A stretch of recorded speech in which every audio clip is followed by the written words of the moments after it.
السلام علیکم ګرانو دوستانو، نن به زه تاسو ته د افغانستان مشهوره لوبغاړی رشید خان په هکله باندې یو ډېر زبردست او د خوشحالۍ خبر درکړم چې رشید خان په پاکستان سوپر لیګ کې یو نوی تاریخ جوړ کړی ده. تېره شپه یې کوم بالنګ د پېښور زلمی ټیم خلاف ترسره کړ چې پکې 15 لوبغاړي رشید خان آوټ کړل. دغې نه وروسته زیاتره د پاکستان او د هندوستان هغه پخواني مشهوره لوبغاړي رشید خان تعریفونه یې په سوشل اکاونټ ټویټر کې روان کړي دي چې رشید خان ته ډېر زیات ټویټونه سوي دي. زه به تاسو ته وایم چې نه تنها د رشید خان دغه پخواني لوبغاړي تعریفونه کوي، بلکې رشید خان ټوله شپه په ټرینډینګ کې په ټول پاکستان کې په ټرینډینګ باندې په ټویټر کې روان و چې دغه یو ډېر غټ خبر ده. ځکه ټویټر کې هغه کس په ټرینډینګ باندې روانېږي چې یو ډېر داسې غټه خبرې یا غټه کارنامه یې ترلاسه کړې. نو رشید خان تېره شپه واقعا یوه ډېره غټه کارنامه ترلاسه کړې وله، او زه به تاسو ته وایم چې رشید خان دغه څومره لیګونو کې هم چې لوبه ترسره کړې ده، دغې نه بهترینه بالنګ هېڅ کله هم یعنې نه و ترسره کړې. په آی پی ایل کې هم رشید خان لوبېږي، په بیګ بیش کې هم لوبېږي، په دغه نور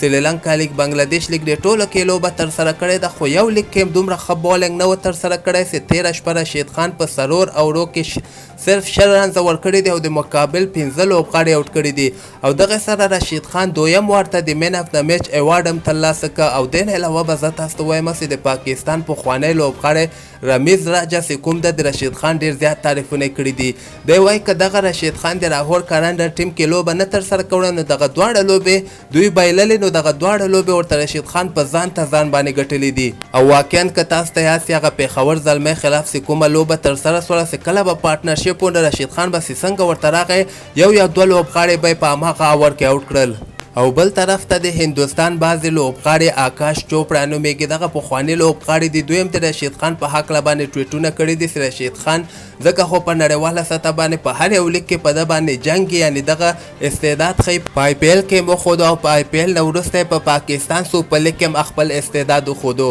تاسو د دې په هکله باندې څه نظر لرئ لاندې په کمنټ کې ولیکئ، او همدغسې په زړه پورې خبرو لپاره تاسو دغه چینل هم در سره سبسکرایب کولی شئ.